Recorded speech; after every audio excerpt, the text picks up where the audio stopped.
মা হাজেরা জানে আমার সন্তান ইসমাইল নবী হয়ে যাবে।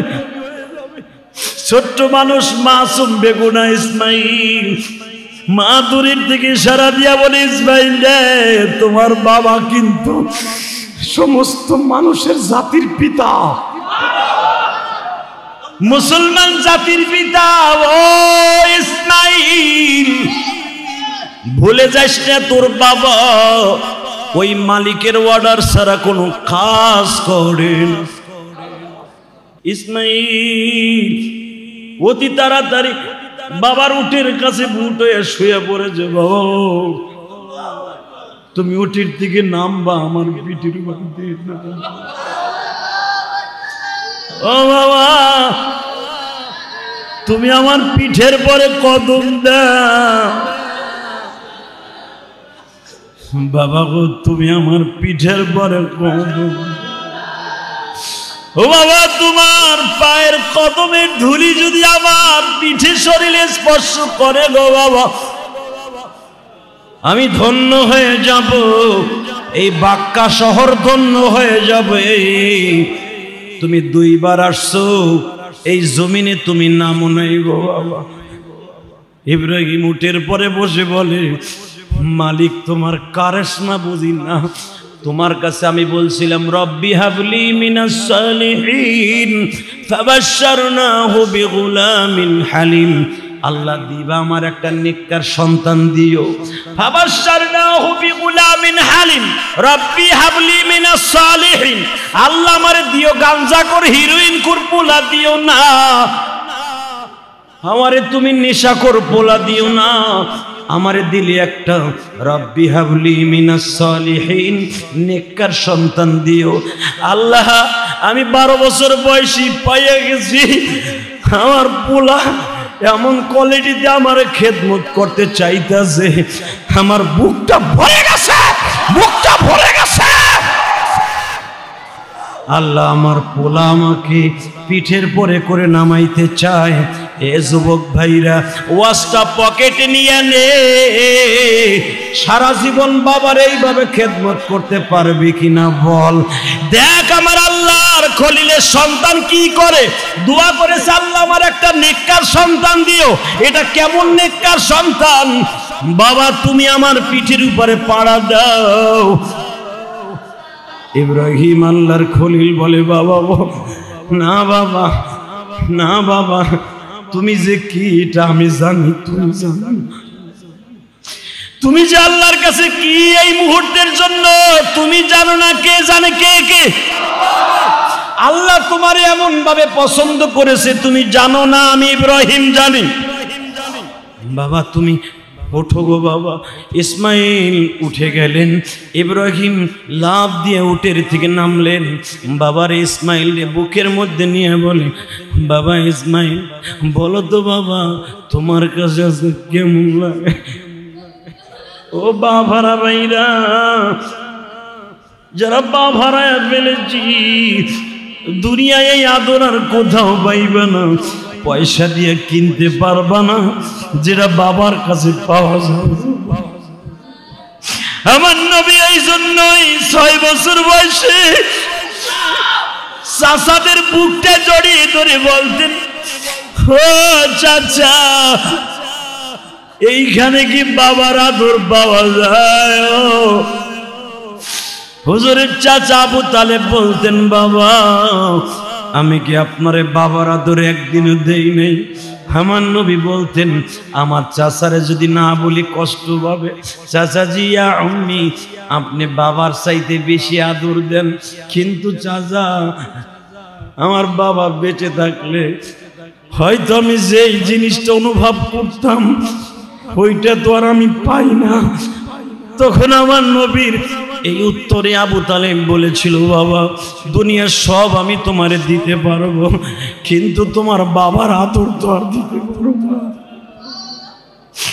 আরে যুবক, আশ্চর্য হয়ে যাইবা।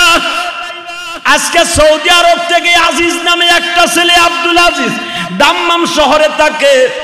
এই যে কয়েক সপ্তাহ আগে তোমাদের কাছে দোয়া চেয়েছিলাম, তার বাবা মারা গেছে।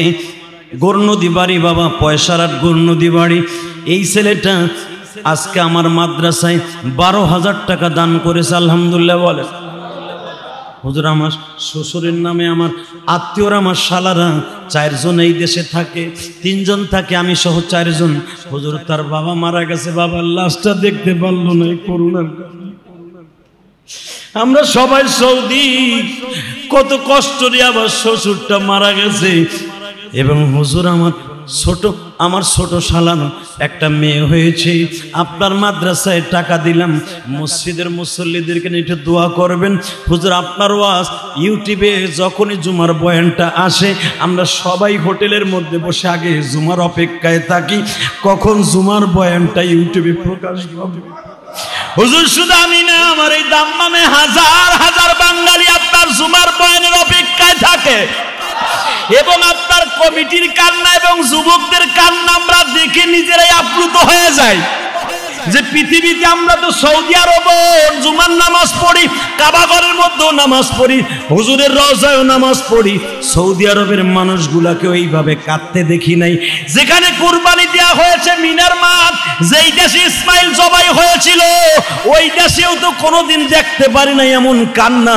কিন্তু আমার বাংলাদেশে বসিয়া ইসমাইলের কথা শুনে যুবকদের কান্না, হুজুর আমরা আশ্চর্য হয়ে যাই। হুজুর আজকে দোয়া করবেন, আমার বাবা আজকে দুনিয়ায় নাই। হে যুবক, আমি তোমার 2টা পাও ধরে বলছি, কোরবানিতে সবাই দিবা। তোমার কোরবানির গরুর সামনে দাঁড়াইয়ে তোমার বাবা যদি দাঁড়ায় দাঁড়ায় দেখতো আমার বাবা আবার কলিজার টুকরে সন্তান জবাই দিতেছে, পৃথিবীতে তোমার বাবার মতো খুশি আর কেউ হতো না। তোমার মা যদি দেখতো তোমার মায়ের মতো খুশি কেউ হতো না। তোমার মা নিজে গোশতগুলা বন্টন করিয়া মানুষের হাতে যখন বিলায়া দিত, তুমি দূরে দাঁড়ায় দাঁড়ায় দেখতা আমার মায়ের নিজের হাতে কোরবানির গোশত বন্টন করে। এর চাইতে বড় আনন্দ কোটি টাকা দিয়াও পাইবা না। ইসমাইলকে বুকের মধ্যে নিয়ে 2 বাপ বেটার কান্না শুরু হয়ে গেল। আল্লাহু আকবার বলো।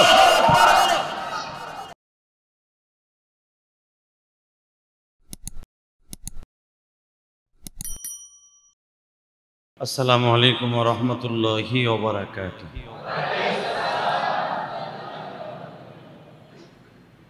আলহামদুলিল্লাহ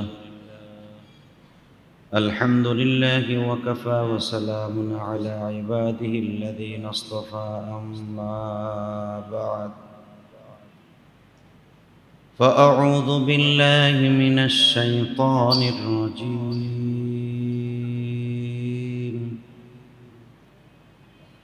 بسم الله الرحمن الرحيم.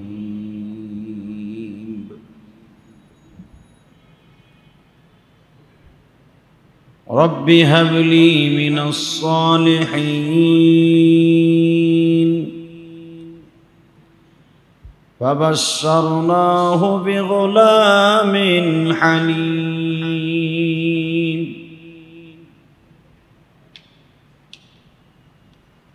إن الله وملائكته يصلون على النبي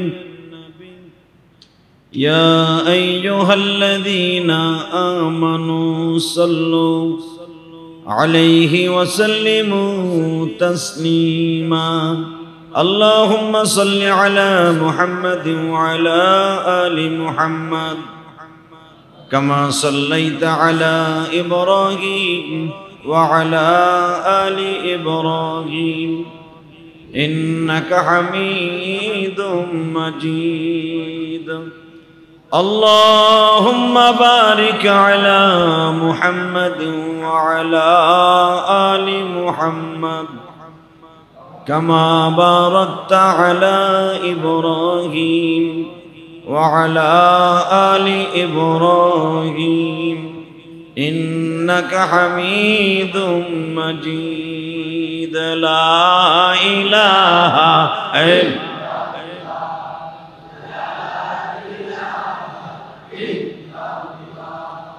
لا إله إلا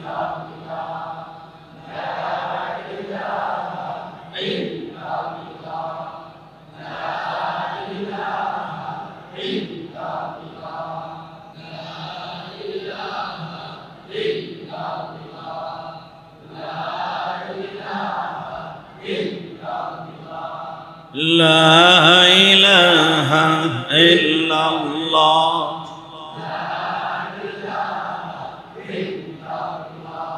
لا إله إلا الله محمد رسول الله صلى الله عليه وسلم الله الله الله الله الله الله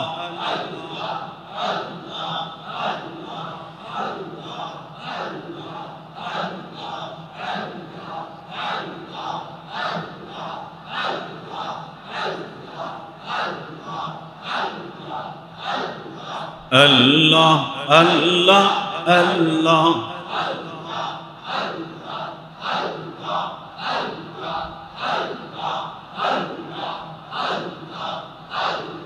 لا إله إلا الله محمد رسول الله আল্লাহ যাকিরিন শাকিরিন মুহিব্বিন আল্লাহর প্রিয় মাহবুব বান্দারা আল্লাহ রাব্বুল আলামিনের দপ্তরে লাখো কোটি শুকরিয়া জ্ঞাপন করছি যে মহান সত্তা আপনাকে আমাকে পুরো একটা বছর অতিবাহিত করে যেই জিলহজ মাসের প্রথম জুমায় একাদা চিত্তে আল্লাহর শুকর আদায় করার জন্য আপনাকে আমাকে তৌফিক দান করেছেন ওই মহান সত্তার শুকরিয়া উচ্চ কণ্ঠে আল্লাহকে সন্তুষ্ট করার জন্য একবার বলে ফেলি আলহামদুলিল্লাহ। প্রিয় ভাই সব অনেক মানুষ গত বছর এই কোরবানির আগে বেঁচে ছিল, আজকে অনেকেই বেঁচে নাই। গত বছর অনেকেই কোরবানি দিয়েছিল, আজকে তারা দিতে পারবে না। বাংলাদেশে এই মহামারী করোনার কারণে অনেক মানুষ কোরবানি দিতে সাহস পাচ্ছে না, অবস্থা খারাপ হয়ে গেছে, ব্যবসা বাণিজ্য ধস নেমেছে। আল্লাহ আল্লাহ অত্যন্ত পরিতাপের বিষয়, কোরবানি সমাজ থেকে কমে যাওয়া এটা ভালো লক্ষণ নয়। আল্লাহ চান আমার বান্দা অন্তত বছরে একটা দিন আমাকে সন্তুষ্ট করার জন্য পশু কোরবানি দিক। তো বিভিন্ন কারণে যখন কোরবানির পশুর কোরবানি জবেহ কমে যায় তো এটা এসে ভালো লক্ষণ না। তা আল্লাহর কাছে আমরা তওবা করি, দোয়া করি যে আল্লাহ আপনি আমাদের সবাইকে, কারণ কোরবানির জন্য শর্ত হলো আপনার টাকা থাকতে হবে 3 দিনের ভিতরে, যদি টাকা আপনার হাতে চলে আসে আপনার কোরবানি দিতে হবে। এখনো কোরবানি দেওয়ার টাইম আছে, কারণ কোরবানি দেওয়ার মাসলা হলো ওই 3 দিন যদি আপনার কাছে টাকা থাকে, তো 3 দিনের আগে কি আল্লাহ ব্যবসা ভালো করে দিয়ে টাকার মালিক বানাইতে পারে না? আল্লাহ পারে। আমরা দোয়া করি আল্লাহ কোরবানি আসার আগে আপনি আমাদের সবাইকে টাকার মালিক বানায় দেন। যারা দেয়ার নিয়ত কমজোরি ছিল দিব না এবছর, আর অনেক লোক এই মহামারীর কারণে নিজেই মাজুর হয়ে গেছে, বেহুদা টাকা আছে ব্যাংকে, লাখ লাখ টাকা ব্যাংকে পড়ে রয়েছে, কোরবানি দিব না। আমি তো গত জুমায় বলেছিলাম যার কাছে 65 থেকে 70,000 টাকা ইনভেস্ট আছে, বছর ঘোরার পরে টাকাটা আছে এবং কোরবানির ওই 3 দিন আছে, আপনার কোরবানি দেওয়া উচিত। এখন যদি আপনি কোরবানি না দেন তাহলে আপনি মহামারী কেমনে তাড়াবেন আপনি চিন্তা করে দেন। অতএব এই পশু কোরবানি দেয়া আল্লাহ পাক এত সন্তুষ্ট হন যে পশুর রক্ত আপনি যেটাই দেন, গরু দেন, ভেড়া দেন, গাভী দেন, উট দেন, দুম্বা দেন, যেটাই দেন, আপনি কোরবানির পশুর রক্ত জমিনে পড়ার আগে আল্লাহ তার জীবনের সব গুনাহ মাফ করে দেয়, গুনাহ কবিরা ছাড়া। মেরে ভাই দোস্ত বুজুর্গ, কোরবানির এমন একটা জিনিস যে কোরবানির পশু কিয়ামতের মাঠে আল্লাহর আদালতে আপনার পক্ষে উকালাতি করবে। ইয়া লাইতানি কুনতু তুরাবা, আমপাড়ার ভিতরে প্রথম 30 পারার প্রথম সূরা সূরা নাবা, এই সূরার লাস্টের অংশ বিশেষ আয়াতের মধ্যে আল্লাহ পাক বলেন পৃথিবীর সব মাখলুক, গরু বলেন, ভেড়া বলেন, মহিষ বলেন, উট বলেন, ছাগল বলেন, দুম্বা বলেন, যা কিছু বলেন, যদি কোনো মাখলুককে কষ্ট দেয়, কুত্তায় যদি কুত্তারে কামড় দেয়, এর বিচার আছে না নাই? আপনি ভাইবেন না কুকুরের মালিক ওকে ছেড়ে দিবে। একটা কুকুরের গায়ে অনেক শক্তি, কারণ ও মালিকের বাসায় খায়, ও পোলাও খায়, গোশ খায়, কই মাছ খায়, কদুর ঝোল খায়, টাটকা শিং মাছের ঝোল খায়, মালিক মাখায় মাখায় দেয়, ওর গায়ে শক্তি তো আছেই। আর একটা নেরো কুত্তা, ও রাস্তায় ঘুরে, ওর গায়ে শক্তি নাই, ওর লগে বলে পারে নাই। মনে রাখবেন কোরআন শরীফে আল্লাহ এ সম্পর্কে বলেন, যদি শক্তিশালী গরু আর একটা গরুকে গুতা দেয়, ইয়া লাইতানি কুনতু তুরাবা, এই কথাটাই কোরআনে আসছে। একটা গরু, সবল গরু একটা দুর্বল গরুকে গুতা দিয়েছিল, কিন্তু সে সবল গরুতে ওটা রিপিট করতে পারে নাই, প্রতিশোধ দিতে পারে নাই, অর্থাৎ এটা যে দিতে হয় ও দিতে পারে নাই কমজোরির কারণে। কিয়ামতের মাঠে সবল গরুর আল্লাহর আদালতে দাঁড়াইতে হবে। দাঁড়াইয়া এখন এটার বিচার কি হবে? ও তো জান্নাতেও যাবে না, জাহান্নামে যাবে না, শুধু মানুষ আর জিন এরা জাহান্নামে যাবে। আর পাথর, এই যে পাথরের পাহাড় দেখেন, এই তিনটা জিনিস জাহান্নামে যাবে। তো পৃথিবীর কোন মাখলুক, মানুষ, জিন আর পাথর ছাড়া জাহান্নামে যাবে না, কোন মাখলুক। দেখুন এইটার জুলুমের কি হবে বিচার? আল্লাহ বলেন আমি জালেম নয়, আমি সঠিক বিচারক। আলাইসাল্লাহু বিআহকামিল হাকিমিন ইযা হাকামতুম বাইনান নাস ইন তাহকুমু বিল আদল। আমি কিয়ামতের মাঠে বিচারক হিসেবে যখন বিচারে কাঠগড়ায় দাঁড়াবো, আমি তেমন একজন বিচারক, আমি কোনো সাক্ষী ছাড়া বিচার নিব না। কিন্তু অন্য মাখলুকের কোনো সাক্ষী লাগবে না, এটা আমার কম্পিউটারে এমনি, আমার কম্পিউটার ডেস্কটপের মধ্যে ঢোকানো আছে। দুনিয়া সব মানুষের বিচারের জন্য কাঠগড়ায় দাঁড়াইতে হলে তার সাক্ষী লাগবে, কিন্তু অন্য কোনো মাখলুকের সাক্ষী লাগবে না, এটা আল্লাহ জানেন। তখন কি বলবে জানেন? গরুকে বলবে তোমাকে যেখানে গুতা দিয়েছিল তুমি ব্যথা পেয়েছিলে, তুমি প্রতিশোধ দিতে পারো নাই, তোমার সেই ঋণ শোধ করতে পারে নাই ও, আমি আল্লাহ অর্ডার দিলাম ঠিক তুমি ওইভাবে একটা গুতা দিয়া ইয়া লাইতানি কুনতু তুরাবা, তোমরা মাটি হয়ে যাও। সুবহানাল্লাহ বললেন না? তুমি ওরে গুতা দাও, তোমার যেখানে গুতা দিয়েছিল ঠিক ওই গরুটা ওরে এইভাবে গুতা দিবে। যেই কোয়ালিটিতে সে দুনিয়ায় তাকে কষ্ট দিয়েছে, কুত্তারে কামড় দিছে, সে এইভাবেই কামড় দিবে। কামড় দিয়ে আল্লাহর হুকুমে তারা সবাই মাটি হয়ে যাবে। আল্লাহ কোরআনে বলেন ইয়া লাইতানি কুনতু তুরাবা। কিয়ামতের মাঠে দুনিয়ার সব মাখলুকের বিচার হলো সে কষ্ট দিয়েছে, তারে কষ্ট দিয়া বিচার হয়ে যাওয়া। কিন্তু মনে রাখবেন মানুষের কষ্টের বিচার, জালেমের বিচার দুনিয়ায় এই সিস্টেমে হয়েছিল না, আখিরাতেও এই সিস্টেমে হবে না। যতদিন পর্যন্ত ওই মানুষটা মাফ না করবে, আপনার আমার মালিক কাউকে মাফ করবে না। এ ভাইরা, বিশেষ করে যারা ব্যবসা করেন, কর্মচারীর সাথে খারাপ ব্যবহার করেন, মনে রাখবেন কিয়ামতের মাঠে কর্মচারী আপনাকে মাফ করার আগ পর্যন্ত আপনি যতই ইবাদত করেন না কেন, কোন ইবাদত আল্লাহর আসমানে যদিও যায়, আল্লাহ ওটা ওই ব্যক্তির জন্য রেখে দিবেন। যদি ওই ব্যক্তি মাফ করে দেয়, আল্লাহ আপনাকে মাফ করে দিবেন। যদি আপনাকে মাফ পাইতে হয়, তাহলে বোঝা গেল আপনি তার কাছ থেকে মাফ চাইতে হবে। ঠিক না বে ঠিক? এ যুবকরা মনে রাখো, শরীরে শক্তি আছে, কলেজে পড়ো, তোমরা স্টুডেন্ট, তুমি যুবলীগ করো, আওয়ামী লীগ করো, ছাত্র লীগ করো, ছাত্র দল করো, ছাত্র শিবির করো, খেলাফতে মজলিস, যেটা মনে চাই সেটা করো। তোমার দলের ক্ষমতা আছে, আর একটা দুর্বল দলের লোকরে মারলা, চাইনিজ কুড়াল দিয়া কোপ দিলা, চাইনিজ কুড়াল দিয়া মারলা। আমার মালিক বলে কিয়ামতের মাঠে গরুর মতো বিচার তোমার হবে না, তোমার বিচার হবে এমন ভাবে, কিয়ামতের মাঠে মনে রাখবেন কাউকে কেউ মাফ করবে না।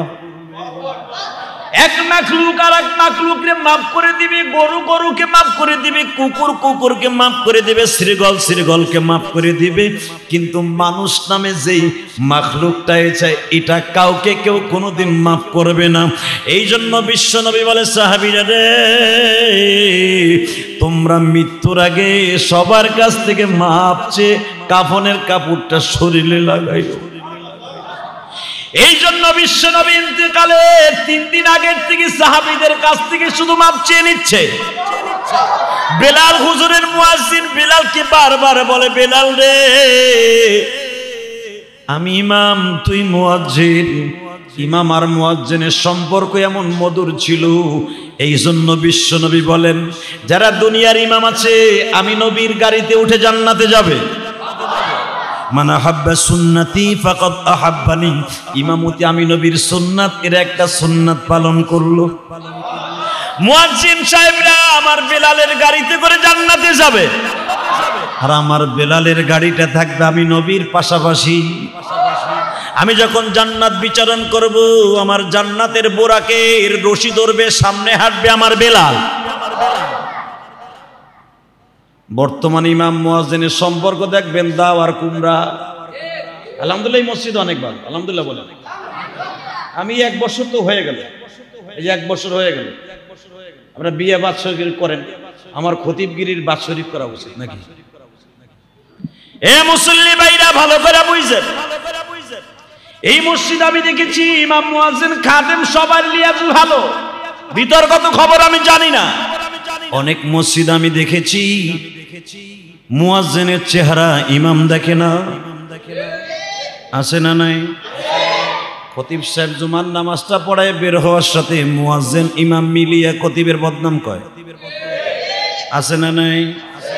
কিন্তু আলহামদুলিল্লাহ এই মসজিদের কমিটি একনিষ্ঠভাবে ভালো বিদায় চান্সটা এরা পায় না। কথা কন না কেন? আর কমিটি ভালো হয়ে করবে কি যদি সত্যিকারের শয়তানে কাউরে ধোঁকা দেয়? এটা কোনোদিন সম্ভব নয়। আলহামদুলিল্লাহ, শুকর, অনেক ভালো, অনেক ভালো এই মসজিদ, অনেক ভালো, এই মসজিদ অনেক ভালো। কারণ খতিবগিরি তো আর আজকে করি না, 1 যুগ কি 2-3 যুগ, 2 যুগ পার হয়ে গেল, 2 যুগের কাছাকাছি দেখতেছি তো অবস্থা। এই জন্য বিশ্বনবী বলেন, আমার বিলালের গাড়িতে উঠে মুয়াজ্জিনরা জান্নাতে যাবে, আর মসজিদের খাদেম হিসাবে যারা খেদমত করবে আব্দুল্লাহ ইবনে সাবেতের গাড়িতে বসে তারা জান্নাতে যাবে। মসজিদের কমিটি বৃন্দ আবু বকরের গাড়িতে বসে জান্নাতে যাবে, কারণ রসুলের ঘরের, রসুলের মসজিদের কমিটির লোক ছিল আবু বকর, রসুলের কমিটি ছিল হযরত ওমর। আলহামদুলিল্লাহ বললেন না? আমার ভাইরা মনে রাখবেন, আল্লাহ কাউকে মসজিদের খাদেম যারা এরা কেউ জাহান্নামে যাবে না। এখন যদি করেন তার আমরা মুসল্লিরা কি করবো? আঙ্গুল চুষবো না। খতিব সাহেব যেই গাড়িতে যাবে আপনারাও সেই গাড়িতে। কোন ইমাম কোন খতিব তার মুসল্লিদেরকে সারা জান্নাতে যাবে না।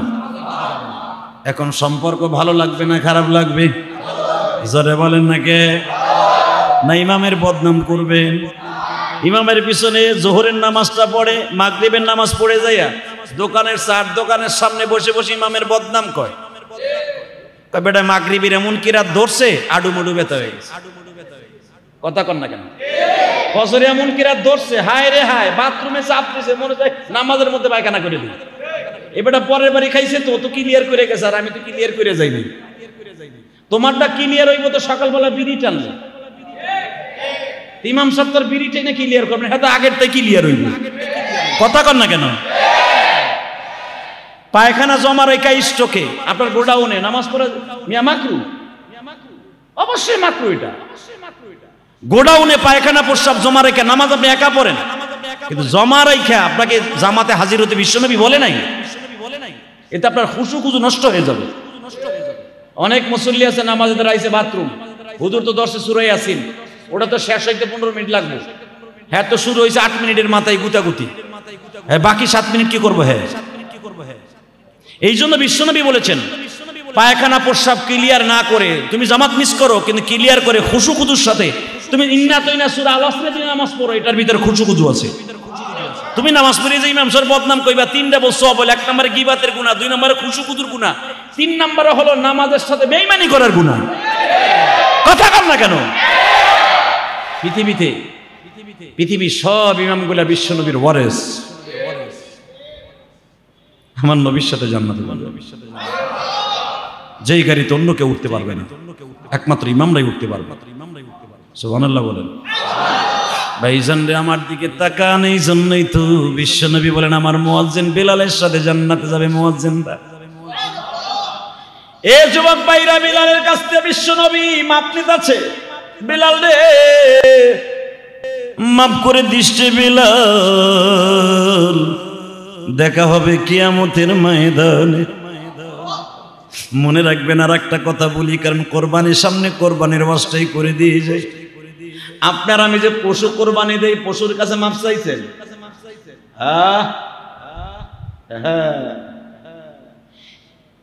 গাবতলীর হাটে অন্তত 1 লাখ গরু উঠবে, 2 লাখ গরু উঠবে, 1 কোটি গরু উঠবে, সারা বাংলাদেশে 5 কোটি গরু উঠবে।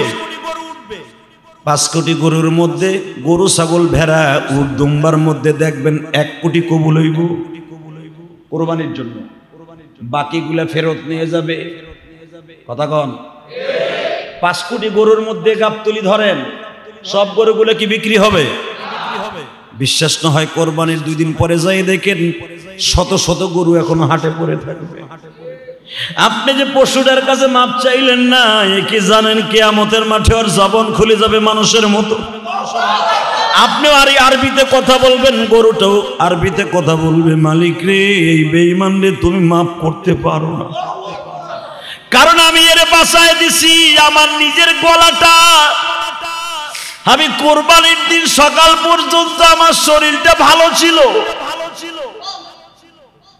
যখন আমার গোসলখানায় নিয়ে যায় একজন ফেরেশতা আমার ডেকে ডেকে কই, তুই কষ্ট নিস না, তুই এখনই মাওলার দপ্তরে চলে যাবি। এই জন্য কষায়ের গরু বিক্রি করা গরু, গোস্ত বিক্রি করা গরু আর কোরবানির গরু এক না। বিশ্বনবী বলেছেন কোরবানির পশুরে আদবের সহিত তোমরা জবাই দিও, কারণ এর রক্তটা জমিনে পড়ার সাথে 2টা শর্ত হয়ে যায়। 1 নম্বরে, এই রক্তটা জমিনে পড়ার আগেই আমার আল্লাহ তোমার জীবনের গুনাহ মাফ করে দেয়।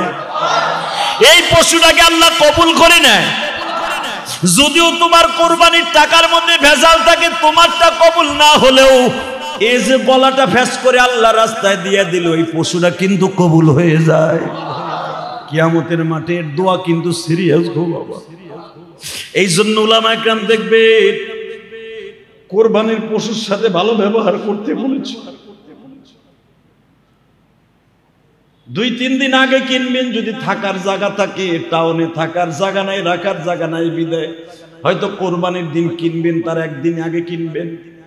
নিয়ম হলো কিছুদিন আগে কিনা তারে নিজ হাতে খাওয়ানো, মাঝে মাঝে তারে নিজ হাতে সুন্দর করে গোসল করায়, মাঝে মাঝে মাথাটা হাতায় দিয়ে বলতে হয়, তুই আমারে মাফ করে দি, তোর জীবনকে আল্লাহ রাস্তায় দিয়ে আমারে পাপের থেকে বাঁচাই দিবি।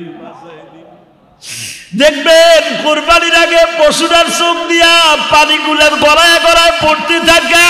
ও কি বলে জানেন? ইমাম থানভী আজকে তাফসিরে আমি দেখলাম, ইমাম থানভী বলে গড়ায় গড়ায় পানি ছেড়ে দিয়া বলে, মালিক আমার মতো সৌভাগ্যবান আর কে আছে? তুমি আমার একটা ভালো লোকের বাড়িতে খরিদ করলা। দেখবেন যে এই পশুগুলো কাঁদবে, ওই মালিকের টাকার মধ্যে কোনো ভেজাল নাই। ও মালিকের বারিন্দায় বসে বসে কাঁদে আর বলে, মালিক আমার ভাষা দুনিয়ার কেউ বুঝে না, তুমি বুঝাও।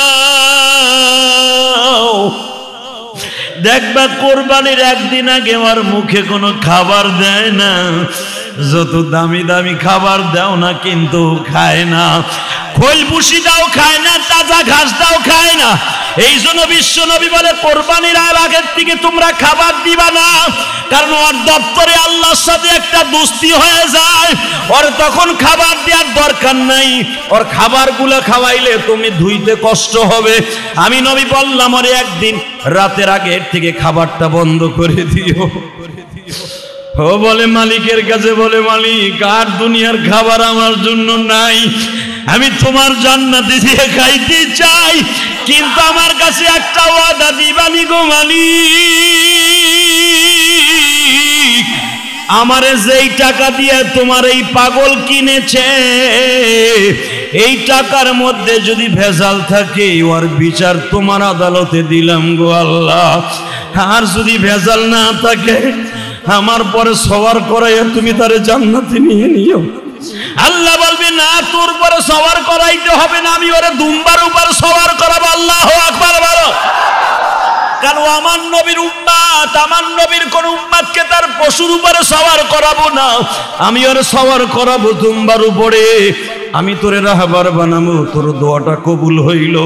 মনে রাখবেন কেন ইব্রাহিম আলাইহিস সালাতু ওয়াস সালামের সুন্নাতিটা, ইব্রাহিম আলাইহিস সালাতু ওয়াস সালাম গত জুমায় বলেছিলাম, মনে আছে কিনা জানি না, 12 বছর বয়সে ইব্রাহিম সেই জেরুজালেম থেকে বাজার ফিলিস্তিন থেকে খাজানায়ে মারক জেলা থেকে ইব্রাহিম আলাইহিস সালাতু ওয়াস সালাম আসতেছে। বাবা আজকে কিন্তু ভালোভাবে আসতেছে না, মাজার মধ্যে প্রায় 60 হাত লম্বা একটা রজি, ইব্রাহিম আলাইহিস সালাতু ওয়াস সালামের কলিজার টুকরা সন্তান ইসমাইলের বয়স তখন 12 থেকে 13, এর মাঝখানে কিন্তু ইসমাইলকে মনে হয়তো 19 বছরের পোলা। ইসমাইল এত সুন্দর চেহারা, কারণ ইসমাইলের মধ্যে আমার নবীর নূর বিরাজ করতেছিল। আমার নবীর নূর যখনই সেই মানুষের ভিতরে প্রকাশ পাইতো ওই মানুষটা কোনো অন্ধকারে চললে বাতি লাগতো না। বাজানরে ইব্রাহিমের ভিতর থেকে ইসমাইলের ভিতরে এখন বিরাজমান। ইসমাইল কাবা ঘরের সামনে দাঁড়াইলে তখনও কাবা ঘর নির্মিত হয় নাই, কাবা ঘরের ভিটিটা পড়ে আছে। ইসমাইল যখন ওই কাবা ঘরের দরজা যেখানে এখন এখানে না, রুকনি আমিন যেখানে এখানে দাঁড়ায় থাকতেন, মাঝে মাঝে দোয়া করতেন। আল্লাহ আমার বাবা দোয়া করেছিল, রব্বানা লিয়ুকিমুস সালাতা ফাজআল আফিদাতাম মিনান নাস তাহবি ইলাইহিম ওয়ারযুকহুম মিনাত তামারাত লাআল্লাহুম ইয়াশকুরুন। আল্লাহ তুমি আমার ইসমাইলকে দেখে রাখো, রব্বানা লিয়ুকিমুস সালাত, আমি চলে যাইতেছি 6 মাসের বাচ্চা থুইয়া, রব্বানা ইন্নী আসকানতু মিন যুররিয়াতি বিওয়াদিন গায়রি যি সারঈন, এমন একটা জায়গায় রেখে গেলাম যেই জায়গায় কোনো জারাআত নাই, ফসলাদি নাই, গাছগাছলা বৃক্ষলতা তুরলতা কিচ্ছু নাই, ছায়ার কোনো ব্যবস্থা নাই।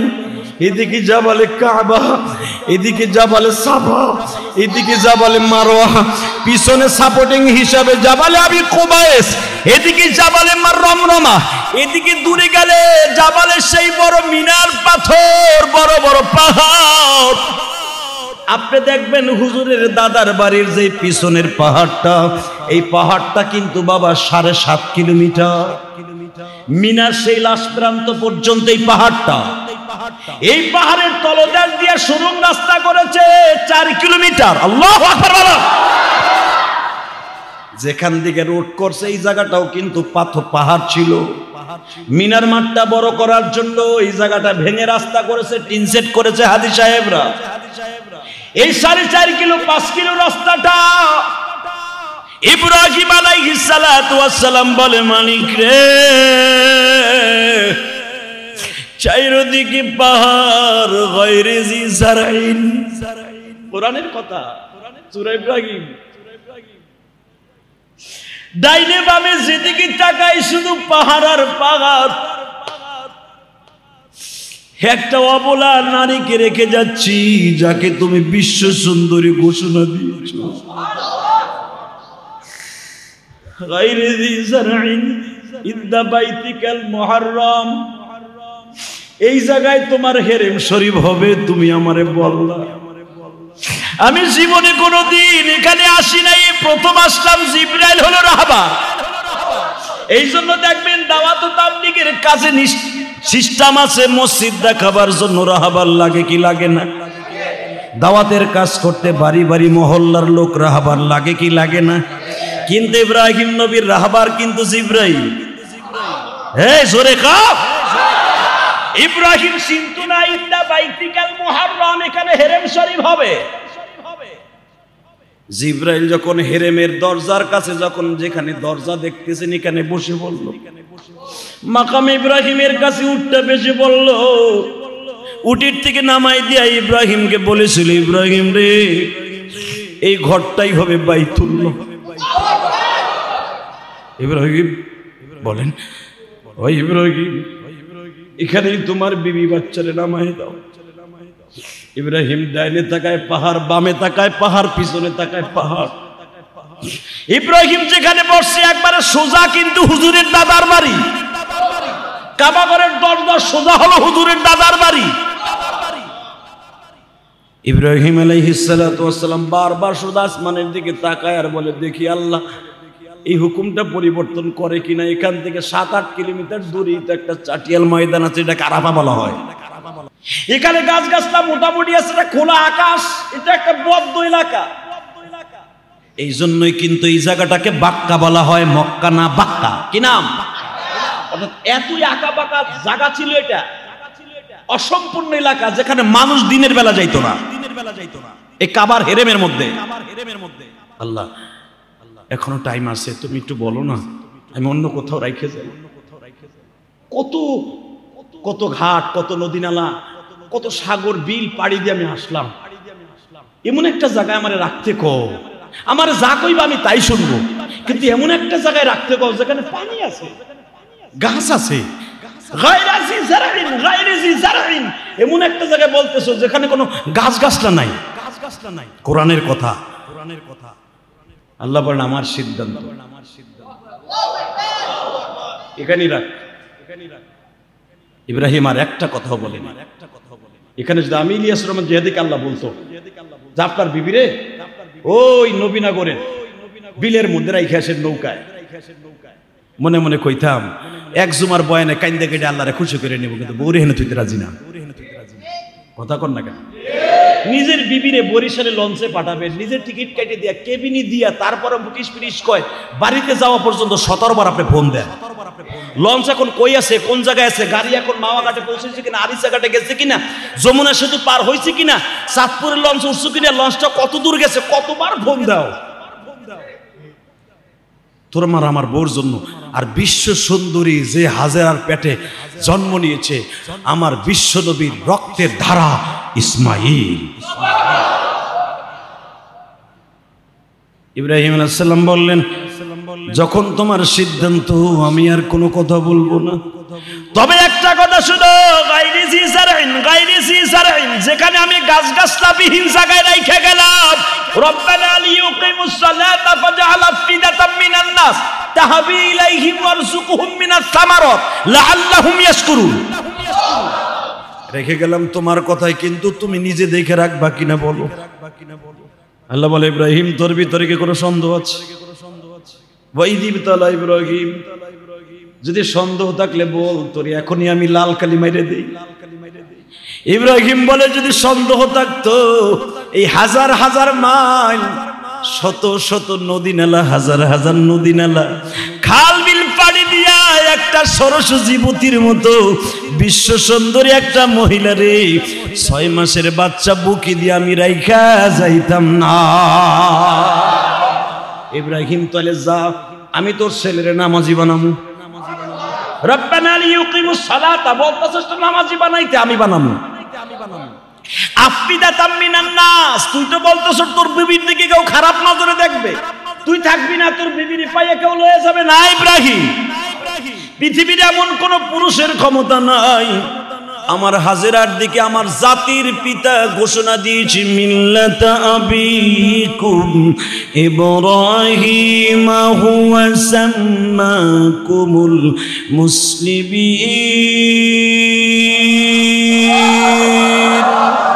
আমি যার জাতির পিতা ঘোষণা দিয়েছি, জাতির পিতার চরিত্রটা আমি আল্লাহ নিজাতে ঠিক রাখবো, কাউকে দিয়ে নষ্ট করতে দিব না। যদি আমার জাতির পিতার স্ত্রীর চরিত্রটা কোনো যুবকে খারাপ নজর চোখ ফেলায় যদি নষ্ট করে দেয়, তার সন্তানগুলাও নষ্ট হয়ে যাবে। যা যা ইব্রাহিম লিউকিমুস সালাতা ফাজআল আফইদাতাম মিনান নাস। এখন তো কোনো বসত বাড়ি নাই, হাজার হাজার মাইলের মধ্যে কোনো মানুষ দানব নাই।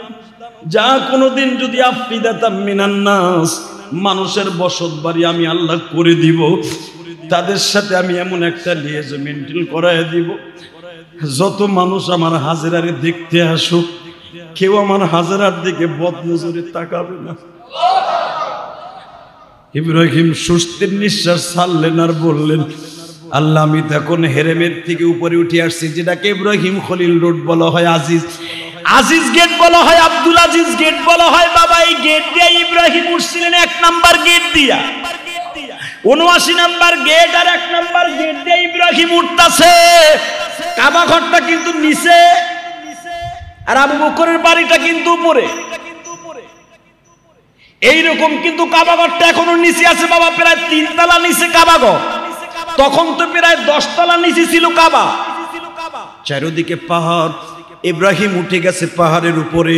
এই যে কাবায় হাজেরা বসা, এই পর্যন্ত উঠে আসছে 1 নাম্বার গেট পর্যন্ত। ইব্রাহিম আলাইহিস সালাম বলে, হাজেরা রে, আমার কথা বলার নিষেধ, তুমি যাও যাও, আমার মালিক তোমারে দেখে রাখবে।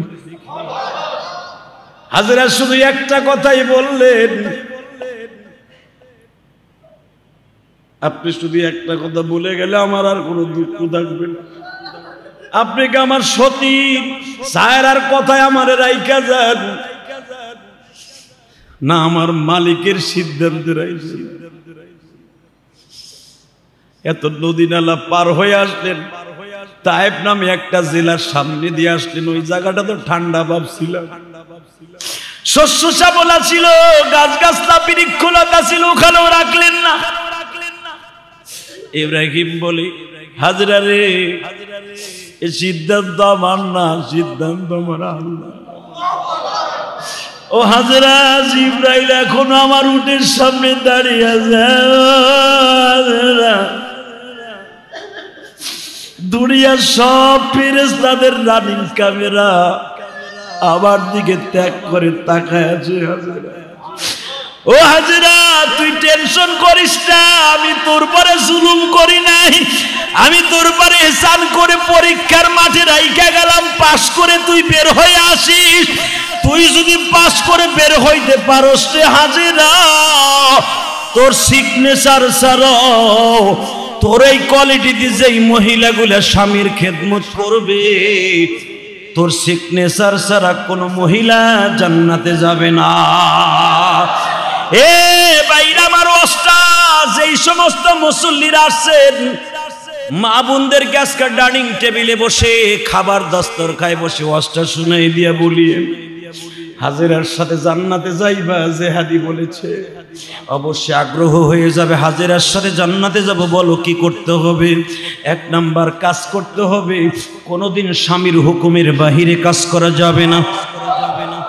স্বামীর পরে অতি তাড়াতাড়ি বরদোয়া দেয়া যাবে না।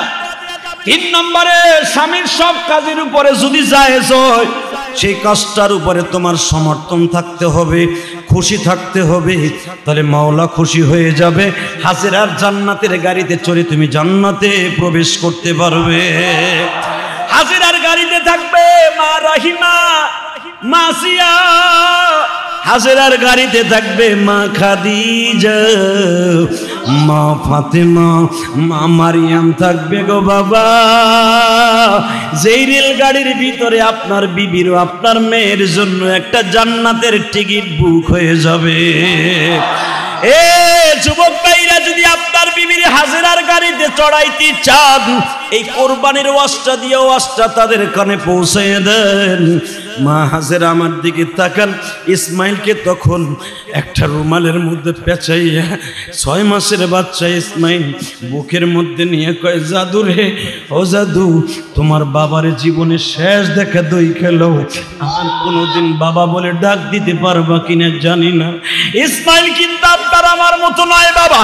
ইসমাইল সব বুঝতাছে, বারবার টুনটুন করে বাবা বাবা বলে ডাকতাছে আর বলতেছে, বাবা গো, এই দুনিয়ায় বাবা ছাড়া যে কত কষ্ট, দুনিয়ার কেউ না জানলে আমি ইসমাইল হয়তো একদিন জানবো। এইটাই বারবার তাকায় তাকায় বুঝাইতে চাই। এত আদরের ইসমাইলকে রাইকা ইব্রাহিম চলিয়া যায়। তখন দোয়া করছিল, আল্লাহ আমার ছেলেরে আপনি নামাজি বানায়েন, আমার বিবির দিকে যেন কেউ খারাপ নজরে না তাকায়। ও বাজান, প্রথম ৭২ জন লোক এই মক্কায় আসছিল, সবাই জমজমের পানি নিতে এসে বলছিল, হাজেরা রে, কোনদিন ও হাজেরা, কোনদিন তোমার পানি নিতে যারা আসবে কারো সাথে খারাপ ব্যবহার করবা না রে হাজেরা। কোনদিন তুমি এই পানি নিতে আসলে কাউকে নিষেধ করবা না। এই পানি এমন একটা জিনিস যে হাজেরা, এই পানি দিয়ে শুধু পিপাসা নিবারণ করবে না, খাবারও নিবারণ করবে। আমার মালিক বলে দিয়েছেন, হাজেরা রে তুমি মনে রাখো, এই পানির মালিক আমি তোমাকে দুইজনকে বানিয়ে দিলাম। এ যুবক ভাইরা, মা হাজিরার জন্য গায়রা জিসারইন ইনদা বাইতিকাল মুহাররম রব্বানা লিয়ুকিমুস সালাতা ফাজআল আফিদাতাম মিনান নাস তাহবি ইলাইহিম ওয়ারযুকহুম মিনাস সামারাত।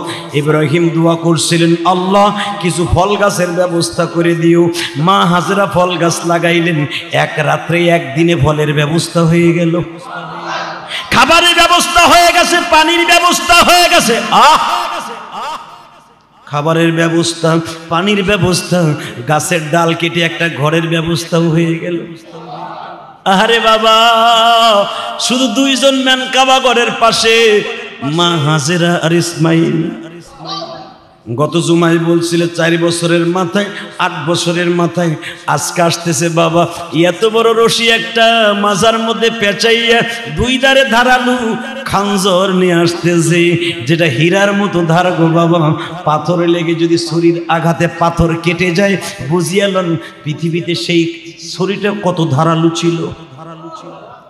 ইসমাইল তোমার আমার 19 বছরের পুলার মতো বড় হয়তো, আর এই জামানায় 12 বছরের পুলা আমাদের দেশের 19 বছরের পুলার মতো লম্বা। ইসমাইল দাঁড়িয়ে আছে হেরেমের মধ্যে, ইব্রাহিম আসছে। এবার তো ইসমাইল বাবারে চিনে, বাবারে দূরের থেকে দেখিয়া ইসমাইল আজকে একটু গুসা করছে। 2 বার আসলা গো বাবা, এমন কি অপরাধ করেছি?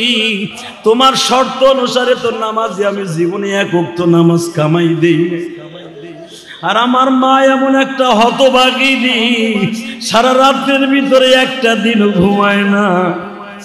আমার মা হেরেমের সামনে বসে খালি বলে, মালিক রে, তোমার খলিলকে একটা দিন আমার ঘরে একটু বসবে না? আমি একটা ঘর বানাইছি থাকার জন্য, মনে হয় আমার স্বামীর কাছে পছন্দ হয় নাই। ও বাবা, আমার মা তোমার কাছে কি অন্যায় করেছে? একটা দিনও তুমি আমার মার ঘরে বসলা না। 2 বার আসলা, 1 মিনিটের জন্য মার ঘরে ঢুকলা না। এই জন্য মনের মধ্যে বড় একটা গুসা। এবার আজকে ইব্রাহিম গত 2 বারের চাইতে একটু কোয়ালিটি ভিন্ন। সুবহানাল্লাহ বলেন না? 2 বারের চাইতে এইবারে আসাটা একটু কোয়ালিটি ভিন্ন। এবার ইব্রাহিম খলিল রোড দিয়ে নাইমাই ডাক দিচ্ছে, ইসমাইল রে বাবা, আয় রে আয় আমার কোলে আয়। দেখবেন পোলারে আপনি কোলে নেন নাই, টাকা চেয়েছিল, অনুরোধ করেছিল, বাবা কিছু টাকা দেন। ইসমাইল ঠিক একই রকম আপনার সন্তানের মতো, আজকে বলছে বাবা দিবা না, দিলেন না। দেখবেন পরবর্তীতে কোলে নিতে গেলে একটু গুসা করে, না তোমার কোলে উঠবো না, তুমি আমারে নেও না, 2 বার চাইলাম টাকা দিলে না, এখন নিবো না। গুসা করে কি করে না? পরে কিন্তু নেয় না। আল্লাহর খলিল ইব্রাহিম আজকে ডাক দিয়েছে, ইসমাইল আয় কোলে। ইসমাইল বলেন, না আমি কোলে উঠবো না, তুমি একটুখানি আদর করে চলে যাইবা। মা হাজেরা দেখলেন আবার ইসমাইলের বেয়াদবিমূলক আচরণ কেমন যেন আশকারা হইতেছে। মা হাজেরা জানে আমার সন্তান ইসমাইল নবী হয়ে যাবে। ছোট্ট মানুষ, মাসুম বেগুনা ইসমাইল মা দূরের থেকে ইশারা দিয়া বলে, ইসমাইল রে, তোমার বাবা কিন্তু সমস্ত মানুষের জাতির পিতা, মুসলমান জাতির পিতা। ও ইসমাইল, ভুলে যাস না তোর বাবা ওই মালিকের অর্ডার ছাড়া কোনো কাজ করে না। ইসমাইল দৌড়ে বাবার উটের পরে গেলেন। এবার আশ্চর্য হয়ে যাবেন, যুবকগুলা ভালো করে শিখিয়ে দেই, যাদের বাবা নাই কলিজার মধ্যে এখন কোষের মতো, শৈল মাছের মতো, কোষের কালির মতো আঘাত করবে জানি। ইসমাইল অতি তাড়াতাড়ি বাবার উটের কাছে বুট হয়ে শুয়ে পড়েছে। বাবা, তুমি উটের দিকে নামবা, আমার পিঠের উপর দিয়ে নামবা। ও বাবা, তুমি আমার পিঠের পরে কদম দাও। বাবা গো, তুমি আমার পিঠের পরে কদম। ও বাবা, তোমার পায়ের কদমের ধুলি যদি আমার পিঠে শরীরে স্পর্শ করে গো বাবা, আমি ধন্য হয়ে যাব, এই বাক্কা শহর ধন্য হয়ে যাবে। তুমি দুইবার আসছো, এই জমিনে তুমি নামও নাই গো বাবা। ইব্রাহিম উটের পরে বসে বলে, মালিক তোমার কারিশমা বুঝি না, তোমার কাছে আমি বলছিলাম রব্বি হাবলি মিনাস সালিহিন ফাবাশশারনাহু বিগুলামিন হালিম, আল্লাহ দিবা আমার একটা নেককার সন্তান দিও। ফাবাশশারনাহু বিগুলামিন হালিম রব্বি হাবলি মিনাস সালিহিন, আল্লাহ আমারে দিও গাঞ্জা কর হিরোইন কর পোলা দিও না, আমারে তুমি নেশাখোর পোলা দিও না, আমারে দিলে একটা রব্বি হাবলি মিনাস সালিহিন নেককার সন্তান দিও। আল্লাহ, আমি 12 বছর বয়সী পাইয়া গেছি, আমার পোলা এমন কোয়ালিটিতে আমার খেদমত করতে চাইতেছে, আমার বুকটা ভরে গেছে, বুকটা ভরে গেছে। আল্লাহ, আমার পোলা আমাকে পিঠের পরে করে নামাইতে চায়। এ যুবক ভাইরা, ওয়াজটা পকেটে নিয়ে নে, সারা জীবন বাবার এইভাবে খেদমত করতে পারবি কিনা বল। দেখ আমার আল্লাহর খলিলের সন্তান কি করে, দোয়া করেছে, আল্লাহ আমার একটা নেককার সন্তান দিও। এটা কেমন নেককার সন্তান? বাবা, তুমি আমার পিঠের উপরে পাড়া দাও। ইব্রাহিম আল্লাহর খলিল বলে, বাবা না, বাবা না, বাবা তুমি যে কি এটা আমি জানি, তুমি জানো, তুমি যে আল্লাহর কাছে কি এই মুহূর্তের জন্য তুমি জানো না, কে জানে? কে কে? আল্লাহ তোমারে এমন ভাবে পছন্দ করেছে তুমি জানো না, আমি ইব্রাহিম জানি। বাবা তুমি ওঠো গো বাবা। ইসমাইল উঠে গেলেন, ইব্রাহিম লাফ দিয়ে উটের থেকে নামলেন। বাবার ইসমাইল বুকের মধ্যে নিয়ে বলে, বাবা ইসমাইল বলো তো বাবা, তোমার কাছে কেমন লাগে? ও বাবারা ভাইরা, যারা বাবারা ফেলেছি, দুনিয়ায় এই আদর আর কোথাও পাইবে না, পয়সা দিয়ে কিনতে পারবা না, যেটা বাবার কাছে পাওয়া যায়। আমার নবী এই জন্যই 6 বছর বয়সে চাচাদের বুকটা জড়িয়ে ধরে বলতেন, ও চাচা, এইখানে কি বাবার আদর পাওয়া যায়? হুজুরের চাচা আবু তালেব বলতেন, বাবা আমি কি আপনারে বাবার আদরে একদিনও দেই নাই? আমার নবী বলতেন, আমার চাচারে যদি না বলি কষ্ট পাবে, চাচাজি ইয়া আম্মি, আপনি বাবার চাইতে বেশি আদর দেন, কিন্তু চাচা আমার বাবা বেঁচে থাকলে হয়তো আমি যেই জিনিসটা অনুভব করতাম ওইটা তো আর আমি পাই না। তখন আমার নবীর এই উত্তরে আবু তালেব বলেছিল, বাবা দুনিয়ার সব আমি তোমারে দিতে পারবো, কিন্তু তোমার বাবার আদর তো আর দিতে পারবো না।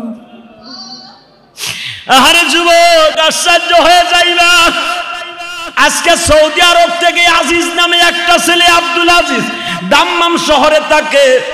এই যে কয়েক সপ্তাহ আগে তোমাদের কাছে দোয়া চেয়েছিলাম, তার বাবা মারা গেছে, গৌরনদী বাড়ি, বাবা পয়সারাট গৌরনদী বাড়ি। এই ছেলেটা আজকে আমার মাদ্রাসায় 12,000 টাকা দান করেছে, আলহামদুলিল্লাহ বলে। হুজুর আমার শ্বশুরের নামে আমার আত্মীয়রা, আমার শালারা 4 জন এই দেশে থাকে, 3 জন থাকে, আমি সহ 4 জন। হুজুর তার বাবা মারা গেছে, বাবার লাশটা দেখতে পারলো না এই করোনার কারণে।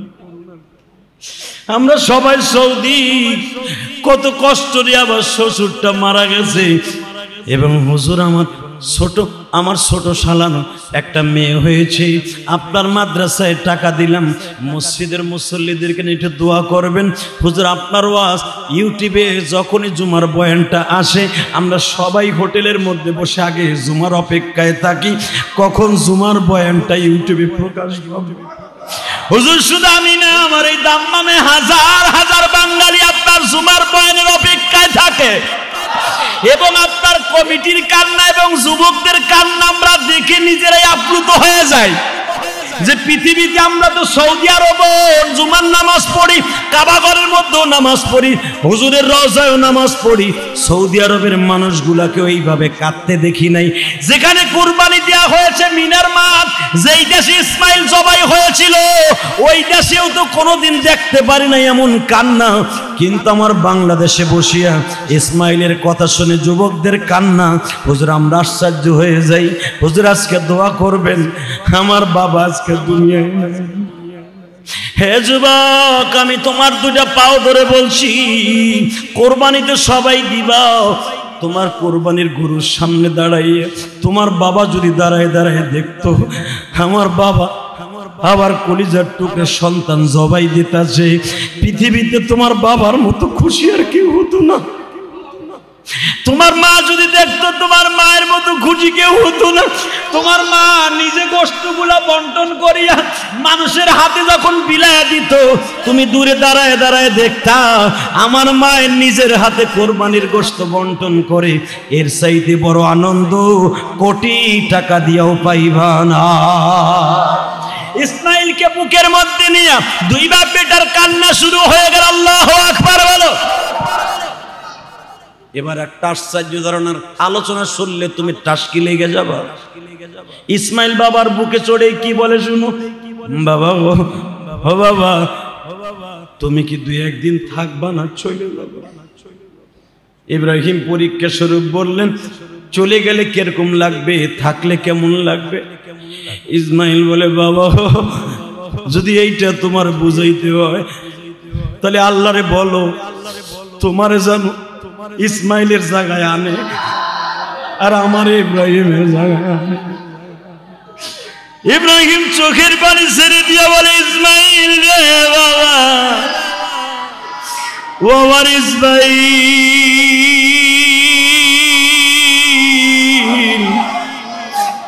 আমি জীবনে বাবার আদর পাই নাই বাবা।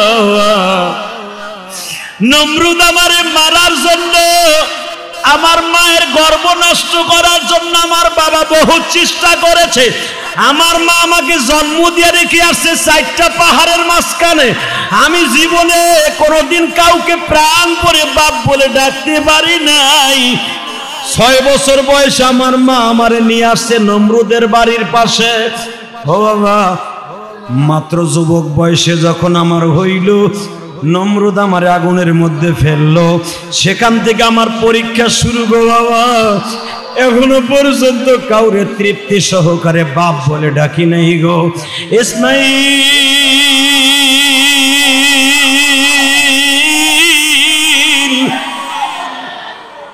তুই আমারে বাবা 1 দিন 2 দিন না, আমি তোমার মায়ের কাছে 14 দিন থাকবো। আলহামদুলিল্লাহ বলেন। আমি 14 দিন থাকবো বাবা। এর ভিতরে অনেক জায়গায় তোমারে ঘুরাইতে নিয়ে যাব, তুমি রাজি আছো কিনা? ইসমাইল বলে, বাবা গো, বাবার সাথে সন্তান যাবে, তুমি যেখানে আমারে নিয়ে যাইবা সেটাই যাব। তারে বাবা, তুমি একটা কথার উত্তর দাও, তুমি আমার মার ঘরে একটু ঢুকো গো বাবা, তুমি আমার মার ঘরে একটু ঢুকো। ইসমাইলকে বুকে নিয়ে বলে, বাবা গো, তোমার মায়ের ঘরে যাওয়ার আগে কাবার একটা সিস্টেম আছে, এটা কিন্তু হেরেম শরীফ বাবা, তোমার মাকে বলে দিয়ে গেছি সকাল বিকাল তওয়াফ করার জন্য। ও বাবা, যখন কাবাগরের ভিটি ছিল ফেরেশতারা তওয়াফ করত, বাবা আমি আর আমার মা সকাল বিকাল যখনই সুযোগ পাই তওয়াফ করি। বাবা আসো বাবা, আল্লাহর ঘরটা তওয়াফ কইরা লও। আল্লাহর ঘর তওয়াফ হয়ে গেল, মাকাম ইব্রাহিম অর্থাৎ মা হাজিরার ঘরের ডাইন পাশে 2 রাকাত নামাজ হইল। শুরু হয়ে গেল বিধান গো বাবা। ইব্রাহিম ইসমাইলের মায়ের ঘরে হাজেরার ঘরে ঢুকলেন। মা হাজেরা কাবার দরজার সামনে যাই লম্বা একটা সেজদা মাইরা দিলেন। ও মালিক,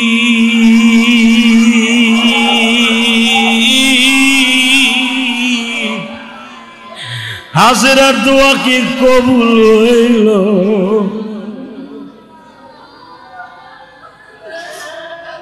আমি আমার মা বোনদেরকে বলবো, যদি এই মাসে আপনারা রোজা রাখতে চান বেশি বেশি রোজা রাইখা লন। আল্লাহ কবুল করুক, জোরে কেন আমিন, আরো জোরে বলেন আমিন।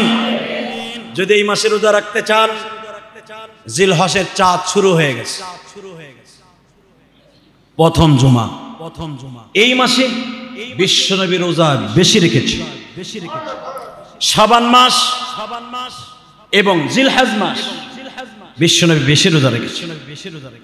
জিলহজ মাসের 1 তারিখ থেকে নিয়ে 10 তারিখ পর্যন্ত, 9 তারিখ পর্যন্ত যারা রোজা রাখবে এর ভিতরে আল্লাহ রাব্বুল আলামিন প্রতিদিন আল্লাহ রাব্বুল আলামিন তার 1 বছরের গুনাহ মাফ করে দিবেন। রোজাটা রাখবেন ইনশাআল্লাহ। জোরে বলেন না কেন? যদি পারেন রাখবেন, বাধ্যতা কথা নাই, পিড়াপিড়ি নাই। নফল রোজা যত রাখবেন এই মাসে তত সওয়াব হবে। আল্লাহ আমাদের সবাইকে কবুল করেন। জোরে বলেন আমিন, আরো জোরে বলেন আমিন। এখন যে মহামারী চলছে এই সময় বেশি রোজা রেখে দোয়া করার দরকার আছে না নাই? যদি দরকার হয়ে থাকে সবার কাছে দোয়া চাই। বাংলাদেশে একটার পর একটা গজব লেগে আছে, শুরু হয়ে গেছে নতুন গজব, বন্যার পানি। আমার ফরিদপুর, গোপালগঞ্জ, মাদারীপুর, শরীয়তপুর, শিবচর, শরীয়তপুরের অনেক বাড়ি ঘর পদ্মায় বিলীন হয়ে যাচ্ছে। বেদেরগঞ্জ, সখীপুর, বিশেষ করে শরীয়তপুর সদর, নড়িয়া থানাটা এত পরিমাণ ক্ষতিগ্রস্ত হচ্ছে। শিবচর চর অঞ্চল, আমার মা বোনদের এত কষ্ট হচ্ছে। ছোট ছোট বাচ্চাদের নিয়ে খোলা আকাশের নিচে বৃষ্টির মধ্যে কত মহিলা দাঁড়িয়ে দাঁড়িয়ে কাঁদে। বৃষ্টির পানি আর চোখের পানি গড়ায় গড়ায় জমিনে পড়ছে। আমরা যারা ঢাকায় আছি তারা বুঝবো না গ্রাম অঞ্চলের কষ্ট। সে জামালপুর, রংপুর, দিনাজপুর, কুড়িগ্রাম, পঞ্চগড়, সিলেটের সুনামগঞ্জ, হাজার হাজার লক্ষ লক্ষ মানুষ পানিবন্দী হয়ে আছে। তাদের জন্য দোয়া করার দরকার আছে না নাই?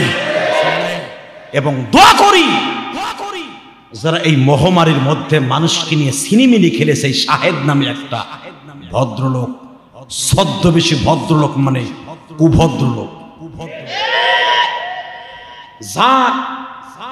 যার রেজাল্টের পরে আমার বাংলাদেশ থেকে কত মানুষ বিদেশে গিয়েছে। 15 থেকে 17 হাজার মানুষের জীবন নিয়ে যারা খেলেছে, জানি না আমার কপালে হেদায়েত আছে কিনা। আল্লাহ সব কর্নেওয়ালা, দোয়া করতে পারি হেদায়েত দাও। তা না হলে ওর মতো শাহেদ যারা রাগাবোয়াল আছে, ওদেরকে যারা ইন্ধন দিয়ে আজকে শাহেদ বানিয়েছে, ফকিন্নি থেকে আজকে যারা শিল্পপতি বানিয়েছে, আল্লাহ তাদের সহ ধ্বংস করে দাও। দোয়া করি আল্লাহর কাছে যারা কোরবানি দেওয়ার নিয়ত করেছে, কোরবানি দেওয়ার তৌফিক দান করো আল্লাহ। বন্যায় প্লাবিত যে সমস্ত অঞ্চল, একটার পর গজব তুমি এভাবে দিলে বান্দা কেমনে সহ্য করবে? কেমনে সহ্য করবে? তুমি নিজ হাতে আমাদেরকে হেফাজত করো। প্লাবিত মানুষের জন্য দোয়া করি, সাথে সাথে আমিও দোয়া চাই। এবং যারা আমার কাছে দোয়া চেয়েছে, অনেক মানুষ আমার কাছে দোয়া চেয়েছে। আল্লাহ সবাইকে ভালো রাখেন, সুস্থ রাখেন, সবাইকে বাঁচায় রাখেন, সুস্থ রাখেন। সকলে মা বাবাকে কবুল করেন, সকলে আমিন। আসেন তওবা করে আস্তাগফিরুল্লাহ রব্বি মিন কুল্লি জামবেও আতুবু ইলাইহি লা হাওলা ওয়ালা কুওয়াতা ইল্লা বিল্লাহিল আলিয়্যিল আযীম লা ইলাহা ইল্লাল্লাহ মুহাম্মাদুর রাসূলুল্লাহ আল্লাহুম্মা আমিন ربنا ظلمنا أنفسنا وإن لم تغفر لنا وترحمنا لنكونن من الخاسرين اللهم اغفر لنا ولوالدينا رب ارحمهما كما ربياني صغيرا মালিক রে কোরবানির মাঠ চলতেছে আমরা যারা কোরবানি দেওয়ার নিয়ত করেছি তোমার দপ্তরে কবুল হবে কিনা আমি জানি না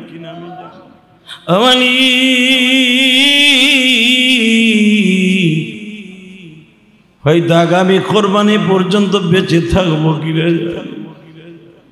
কিভাবে হবে সঙ্গে আমার কবরে কিভাবে হবে সঙ্গে আমার মরো আল্লাহ যাদেরকে নিয়ে হাত তুলছি পৃথিবীর অনেক মানুষ আমার মোনাজাতে জুমার দিন ইউটিউবে শুনে মোনাজাত ধরে কান্দে গতকালকে ফ্রান্স থেকে আমার এক ভাই বলে হুজুর আপনি জুমার মসজিদে তো আমরা থাইকা মোনাজাত করতে পারি না আমি আমার পরিবার পরিজনদেরকে নিয়ে জুমার বয়ানের অপেক্ষায় থাকি আপনি মোনাজাত করলে আমরা টিভির স্ক্রিনে দেখে দেখে মোনাজাত হুজুর আপনি আমার জন্য দোয়া করবেন আব্দুল আজিজ তার শ্বশুরের নামে তার শালারা আল্লাহ তার একটা শালার বিয়ে হয়েছে তোমার বান্দা যা কিছু দান করেছে আমার মাদ্রাসায় 12,000 টাকা মালিক তোমার আর এক বান্দা 5,000 টাকা তোমার আর এক বান্দা 100 টাকা 200 টাকা 500 টাকা এই মসজিদে যে যা দান করেছে আমার মাদ্রাসায় দান করেছে এই মাদ্রাসায় দান করেছে মেহেরবানি করে প্রত্যেকের দানগুলি কবুল করে নাও ও আল্লাহ পৃথিবীতে কয়দিন বাঁচবো জানি না যদি এইটাই জীবনের শেষ কোরবানির চাঁদ হয় গত বছর কত বন্ধু বান্ধব কোরবানি দিল আজকে কবরের মাটির সাথে মিশে গেছে আল্লাহ আমি কেমনে তাদের জন্য দোয়া করব করোনায় আক্রান্ত হয়ে আমার অনেক ভাইরা কবরের মাটির সাথে মিশে গেছে আল্লাহ লাশটাও পৌঁছে গেছে মেহেরবানি করে তুমি তাদের সবাইকে মাফ করে দিও ঈমান নিয়ে যারা মারা গেছে তাদের কবরটা তুমি জান্নাতের বাগান বানিয়ে দিও আল্লাহ খাস করে তোমার পাগলগুলি যারা 10,000 20,000 5,000 এক বস্তা সিমেন্ট তোমার অনেক বান্দা বান্দি এই মসজিদে প্রতি জুমায় দান করে তাদের দানগুলো কবুল কইরা লও আল্লাহ এদের জীবনের গুনাহ মাফ করে দাও গো এদের মনের আশা তুমি পুরা করে দাও এদের জীবনটাকে তুমি সুন্দর করে দাও আল্লাহ কোরবানির পশু যারা কিনবে তাদের সহি সালামতে কেনার সুযোগ দিয়ে দাও আয় আল্লাহ যারা এখানে বসে কোরবানি দেবে প্রত্যেকের পশু কোরবানি কবুল করে নিও আল্লাহ আমাদের দোয়া কবুল মঞ্জুর করে নাও আল্লাহ তুমি যদি বাঁচায় রাখো ইমানের হালাতে বাঁচায় রাখো আল্লাহ যদি বেঈমান করে নিয়ে যাও কবরে কি জবাব দিব আল্লাহ যারা অসুস্থ আছে সুস্থ বানিয়ে দাও সাল্লাল্লাহু তাআলা আলা খায়রি খালকিহি মুহাম্মাদি ওয়া নূরি আসে আল্লাহ তোমার অনেক বান্দা বান্দি অসুস্থ এই মিরপুর 12 নম্বর অনেক ভাই বোনেরা দোয়া চেয়েছে অসুস্থ মেহেরবানি করে সবাইকে আপনি সুস্থ রেখে দেন আল্লাহ এই মসজিদের অনেক মুসল্লির অসুস্থ সুস্থ করে দেন সাল্লাল্লাহু তাআলা আলা খায়রি খালকিহি মুহাম্মাদি ওয়া নূরি আসে সাইয়্যিদিনা মাওলানা বিরহমাতিকা